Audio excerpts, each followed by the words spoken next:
지난 주일 브라질의 리우데자네이루에 위치한 대형 박물관에서 큰 화재가 있었습니다. 인명피해는 없었지만 약 200년의 역사를 가진 그 박물관이 전소되었다고 했습니다. 유물의 약 90%인 2천만 점의 유물이 소실되었습니다. 소방대원들이 출동해서 열심히 진화 작업을 폈지만 7시 반에 시작된 불길은 새벽 2시가 되어서야 진화가 되었습니다. 문제는 그 후에 일어난 일들입니다. 불탄 박물관 앞에서 사람들이 시위를 하기 시작했습니다. 그리고 정부와 정치인에 대한 분노를 쏟아놓았고요. 수많은 말들을 절규하듯이 외쳤습니다. 브라질의 역사와 꿈을 태워버렸다. 국가 자살 행위나 마찬가지다. 과거와 미래 세대에 대한 범죄다. 브라질은 존재를 잃어버렸다. 이렇게까지 백성들이 한탄하며 아쉬워했습니다. 역사와 전통 그리고 존재를 잃어버렸다는 것은 매우 충격적인 일이 될 수 있습니다. 이 사건을 우리가 영적으로도 해석할 수 있는데요. 교회는 하나님이 주신 말씀을 따라 역사와 전통 위에 세워진 기관입니다. 그리고 성도는 하나님의 백성이라는 존재의 이유, 존재의 가치를 갖고 있는 사람들입니다. 그런데 교회와 성도들이 이 사실을 잊어버리거나 잃어버린다면 어떻게 될까요? 오늘 본문을 보면 이스라엘 백성들은 하나님께 왕을 구함으로 이미 하나님을 버렸다라고 했죠. 하나님을 섬기던 전통과 역사도 다 포기해버렸고요. 하나님의 백성이라는 자신들의 존재의 의미도 다 잃어버렸습니다. 그리고 스스로 왕이 되려고 하고 왕을 세워서 자기들 마음대로 좌지우지하려고 하는 그런 마음들을 갖고 있습니다. 어떤 일이 일어났죠? 외부로부터 침략을 받았습니다. 그래서 암몬 사람 나하스가 쳐들어왔습니다.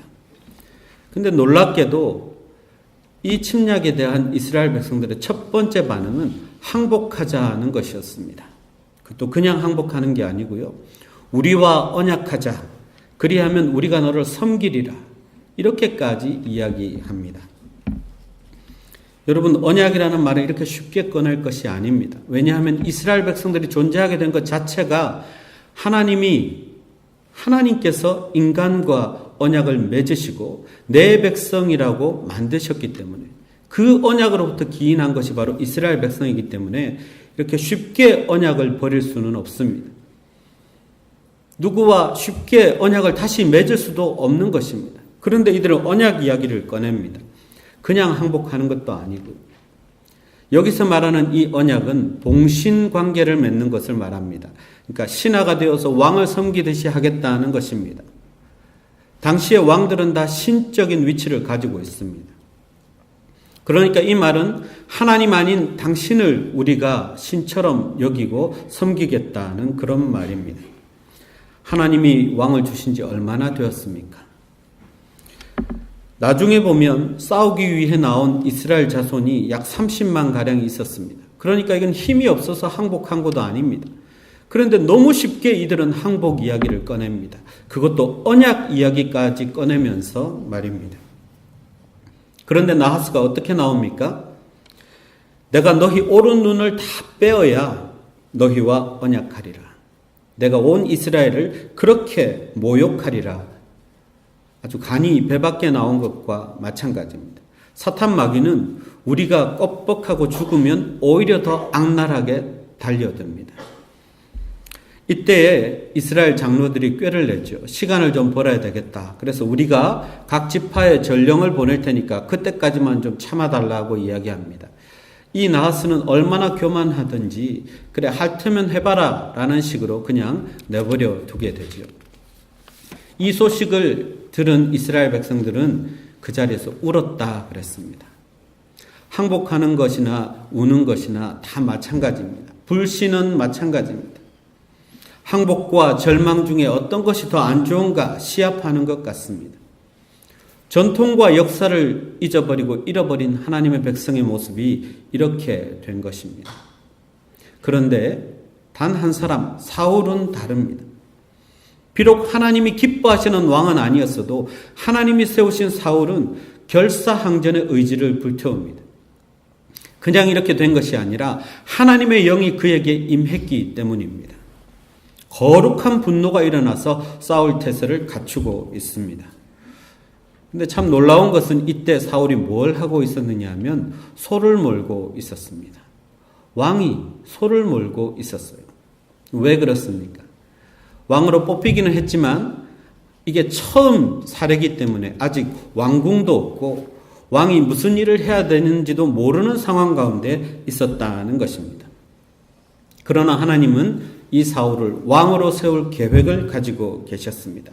이미 사무엘을 통해서 기름 부었으니까 빨리 왕을 세워야 되겠는데 왕으로 세워주시기 위해서 허락하신 것이 바로 이 전쟁이었다는 것입니다. 그래서 나하스가 침공한 것을 계기로 하나님은 이 사울의 왕이 될 수 있도록, 그것도 강력한 카리스마를 가진 왕이 될 수 있도록 사울을 세워주시는 것입니다. 사울이 얼마나 소심했습니까? 네가 왕이다 하고 사람들이 뽑았는데 저기 구석에 숨어있던 사람입니다. 그런데 하나님이 그를 불러내어서 왕으로 가질 수 있는 강력한 카리스마와 권위를 갖게 하십니다. 그러자 백성들에게 두려움이 임했습니다. 이 두려움은 하나님에 대한 두려움이기도 하고 그리고 하나님의 영으로 충만한 왕에 대한 두려움이기도 합니다.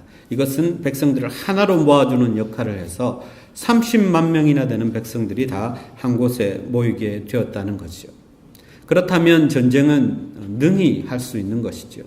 그래서 사울이 전쟁을 승리로 이끌고 왕위를 확립하게 되었다는 것이 오늘 본문의 이야기입니다.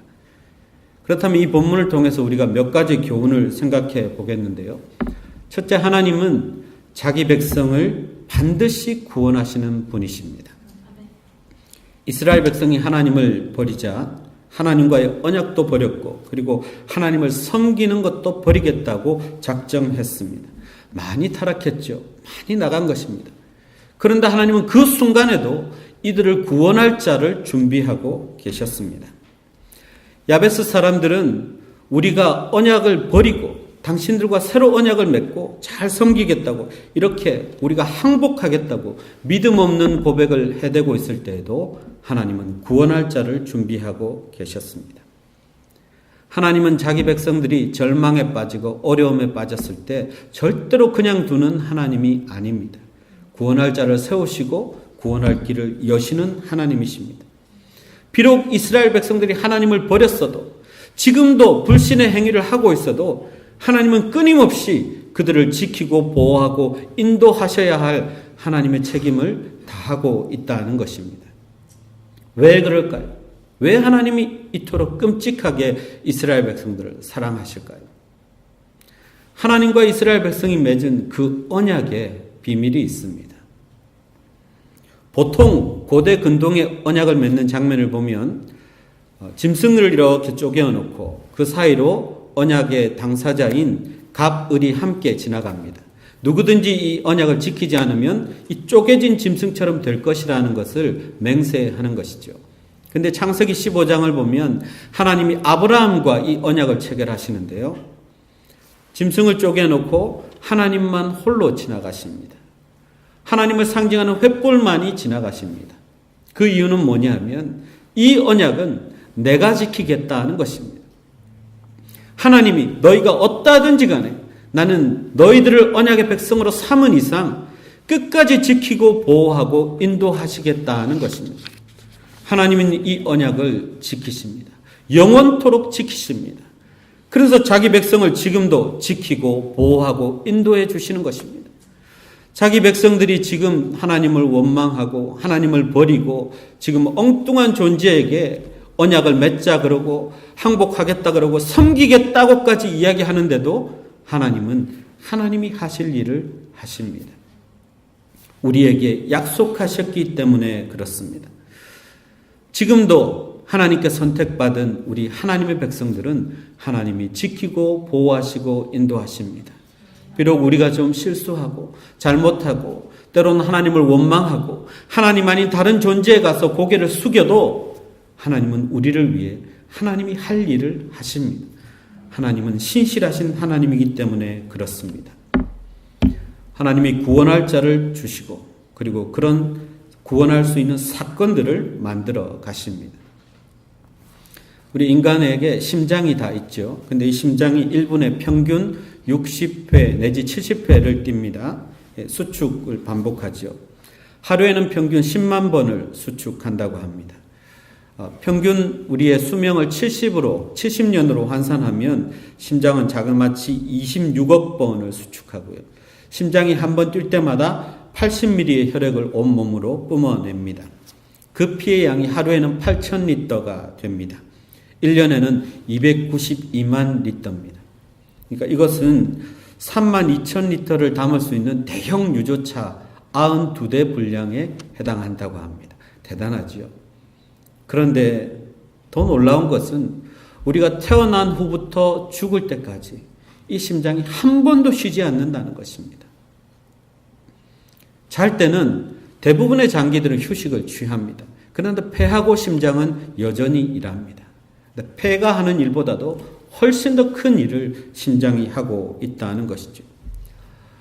생각해 보면 우리가 이 심장을 위해서 해준 게 뭐가 있습니까? 그렇게 싫어하는 고기 잘 먹지요. 설탕도 잘 먹지요.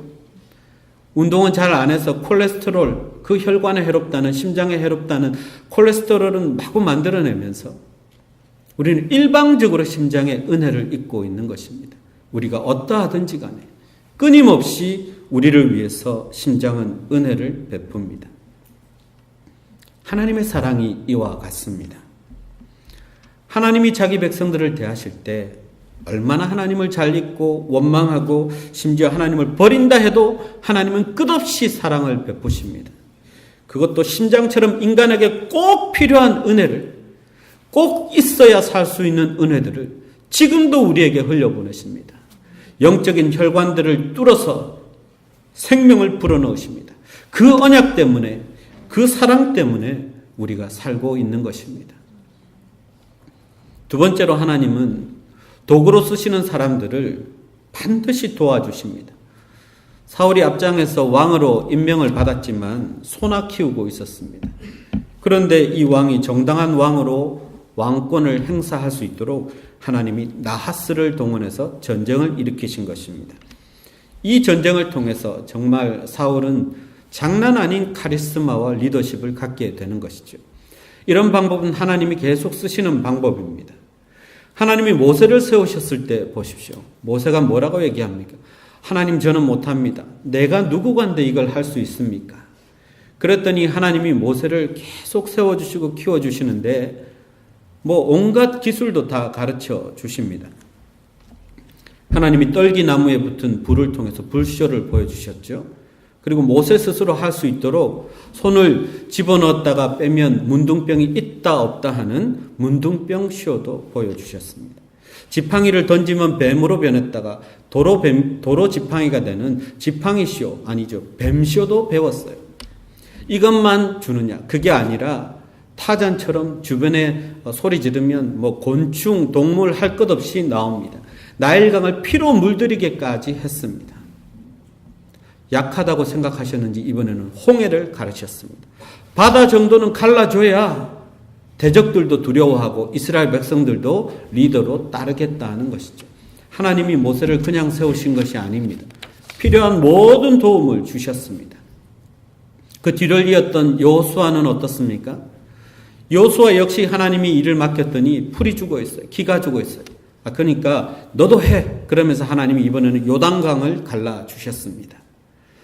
그리고 백성들과 함께 나팔 불고 산책만 했는데 여리고성이 무너지는 기적을 보여주셨습니다. 왜 그렇습니까? 여호수아를 세워주시기 위해서 그렇게 한 것입니다. 마찬가지로 하나님은 사울을 왕으로 세우시고 사울에게 있어야 할 리더십과 카리스마를 위해서 이 전쟁을 이용하셨다는 것입니다. 여러분, 하나님이 우리를 일꾼으로 세우셨다면 필요한 모든 것을 다 도와주십니다. 필요한 사람이 있다면 반드시 붙여주십니다. 근데 봉사하다가 못하겠다는 분들이 계십니다. 그 지점만 넘었으면 하나님의 도움이 오는데, 하나님이 사람을 붙여주시는데, 하나님의 능력을 체험할 수 있는데 바로 그 직전에 자신의 한계를 느끼고 내려놓겠다 포기합니다. 아니요, 여러분, 그걸 넘어서야 합니다. 하나님은 반드시 하나님이 세운 사람들을 도와주십니다. 필요한 것들을 제공하십니다.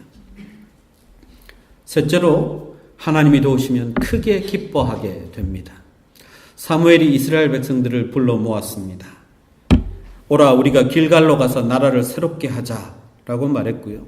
모든 백성들이 길갈에 모여서 한 일은 하나님이 말씀하신 대로 사울을 왕으로 세우고 그리고 하나님 앞에 화목제를 드리고 그렇게 했는데 이스라엘 백성들에게 기쁨이 충만했다 그랬습니다. 모든 백성들이 다 기뻐했다 그랬습니다. 길갈로 가서 새롭게 하자라고 했는데 사실 브랜뉴의 나라를 만들자는 것은 아닙니다. 영어로는 renew라고 되어 있고요. 히브리어를 보면 중수하다, 다시 고쳐서 새롭게 하다라는 뜻입니다. 그리고 renew라는 뜻에서 봐서 알 수 있듯이 처음에 그 좋았던 상태로 돌아가자는 이야기입니다. 처음이 어땠습니까? 하나님 말씀에 따랐고 그 말씀에 순종했고 하나님의 언약의 백성으로 하나님만 섬겼습니다. 지금 이스라엘 백성들이 모여서 다시 그렇게 하자 그 안에 기쁨이 충만하게 된 것입니다. 여러분, 이것이 교회의 모습입니다. 교회가 다른 게 아닙니다. 하나님의 말씀을 따라 일꾼을 세우고 그리고 말씀을 따라 진리로 예배할 때 하나님은 그곳에 임재하시고 그곳에 있는 모든 사람들을 복 주십니다. 기쁨이 충만하게 하시는 것입니다. 이것이 참 교회의 모습입니다. 그렇다면 왜 길갈일까요? 왜 길갈에서 이 일을 행하셨을까요?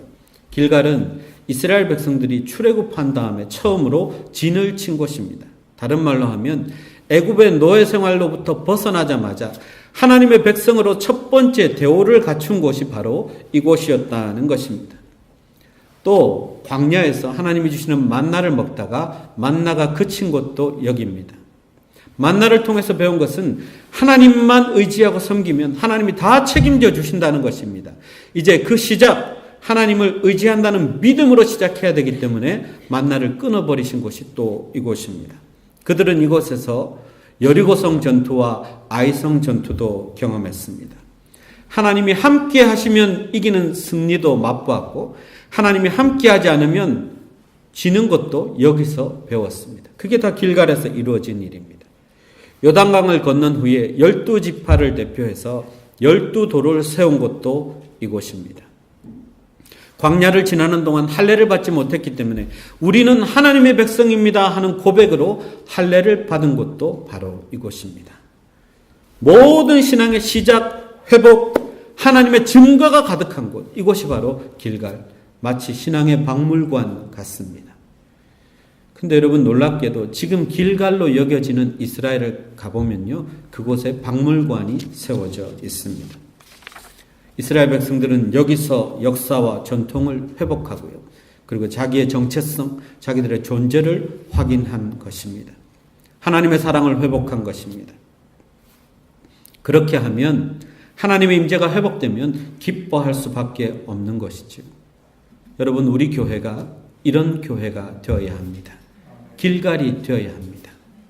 스쳐가는 수많은 사람들이 우리 교회에 와서 하나님을 만나고 자기가 하나님의 백성임을 확인하고 비록 전쟁 같은 삶을 살아가지만 하나님과 함께하면 이길 수 있다는 것도 배우고 진리로 예배하는 기쁨을 맛보는 곳, 그곳이 바로 우리 교회가 되어야 합니다. 힘든 세상에서 살다가 지친 영혼들이 와서 다시 신앙을 회복하고 리뉴할 수 있는 곳, 길갈 같은 곳이 바로 우리 교회가 되어야 합니다. 원래 길갈이라는 말에는 다른 뜻이 하나 더 있는데요. 그 말은 모든 애굽의 수치가 굴러갔다라는 뜻입니다. 애굽에서 노예 생활하면서 겪었던 모든 것들을 다 굴려보냈다, 다 날려보냈다, 이런 뜻입니다. 그래서 이스라엘 백성들은 이제는 더 이상 수치가 없는 영광스러운 삶을 살게 되었다는 그런 뜻입니다. 여러분, 내일 우리는 노회를 개최하게 됩니다. 사무엘이 이스라엘 백성들을 불러 모으는 것도 노회 혹은 총회와 같은 형태의 모임이라고 보면 됩니다. 노회에서는 교회들이 가진 현안들을 해결하고요, 그리고 노회에 소속된 목사님들, 선교사님들, 힘들고 어려운 상황 가운데서도 사명감으로 열심히 일하는 분들을 섬기고 그리고 그들을 축복하는 그런 의미가 있습니다.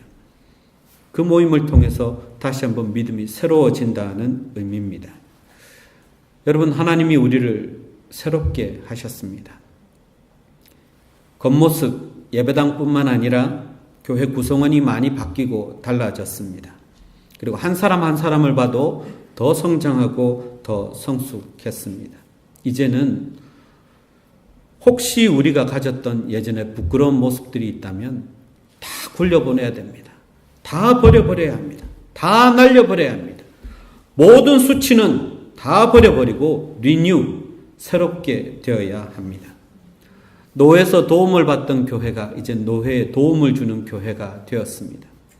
섬김을 받아야 했던 교회가 이제 섬기는 교회가 되었습니다. 우리는 이미 길갈이 되었습니다. 하나님이 그것을 확인시켜 주신 것입니다. 이제 내일 있는 노회도 그것을 다시 한번 확인하는 시간이 될 것입니다. 그러기 위해서 아쉽다면 제가 한 가지를 더 여러분께 부탁하고 싶습니다.